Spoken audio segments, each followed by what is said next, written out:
ওং নমঃ ভগবতে বাসুদেবায়। শ্রীমদ্ ভগবদ গীতা তৃতীয় অধ্যায় কর্মযোগ। হরে কৃষ্ণ।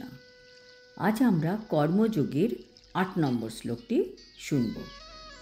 নিয়তং কুরু কর্ম ত্বং কর্মজ্যায়ো কর্মণা শরীরযাত্রাপি চ তেন প্রসিদ্ধেদ কর্মণঃ। অনুবাদ: কৃষ্ণ অর্জুনকে বলছেন, তুমি শাস্ত্র নির্ধারিত কর্মের অনুষ্ঠান করো, কেননা কর্ম ত্যাগ থেকে কর্মের অনুষ্ঠান হচ্ছে শ্রেয়। কর্ম না করার থেকে কর্ম করাই হচ্ছে শ্রেয়। কর্ম না করে এমনকি কেউ দেহযাত্রাও নির্বাহ করতে পারে না।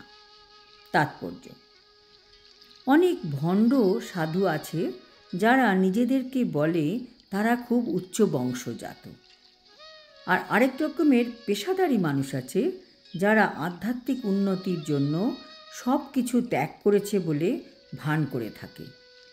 ভগবান শ্রীকৃষ্ণ এদের উদাহরণ দেখিয়ে অর্জুনকে বললেন, তুমি এই রকম ভণ্ড সাধু হইও না। অপরপক্ষে বললেন, তুমি শাস্ত্রে যেমন লেখা আছে তেমনভাবে তোমার যে ধর্ম, ক্ষত্রিয় ধর্ম, সেটি পালন করো। অর্জুন ছিলেন একজন গৃহস্থ এবং যোদ্ধা, তাই শাস্ত্র অনুযায়ী গৃহস্থ ক্ষত্রিয়ের ধর্ম পালন করাই ছিল তার কর্তব্য। এইভাবে যদি সবাই ধর্ম পালন করে তবে এই জড় বন্ধনে আবদ্ধ মানুষের হৃদয় পবিত্র হয় এবং তার ফলে সে জড় কলুষ থেকে মুক্ত হয়। এই জড় দেহ প্রতিপালন করবার জন্য তথাকথিত ত্যাগ ভগবান কখনোই অনুমোদন করেননি। শাস্ত্রেও তাদের স্বীকৃতি দেওয়া হয়নি। সবথেকে বড় কথা, এই জীবনযাপন করার জন্য মানুষকে কর্ম করতে হয়।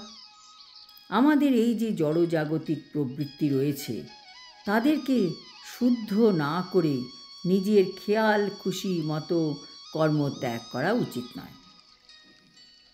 এই জড়জগতে প্রত্যেকটি মানুষেরই এই জড় প্রকৃতির উপর কর্তৃত্ব করবার এক কলুষময় প্রবৃত্তি অবশ্যই রয়েছে, মানে ইন্দ্রিয় তৃপ্তির বাসনা আছে।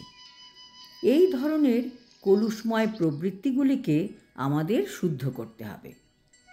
শাস্ত্র নির্ধারিত উপায়ে তা না করে আমরা যদি আমাদের কর্তব্যকর্ম ত্যাগ করি আর অন্যের সেবা নিয়ে জীবন ধারণ করি আর মনে মনে অতীন্দ্রিয়বাদী যোগী হবার চেষ্টা করি, তাহলে সেটা কোনো মতে গ্রহণযোগ্য নয়। আজ এই পর্যন্ত।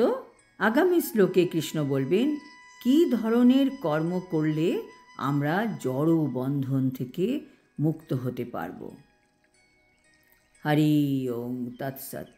হরে কৃষ্ণ।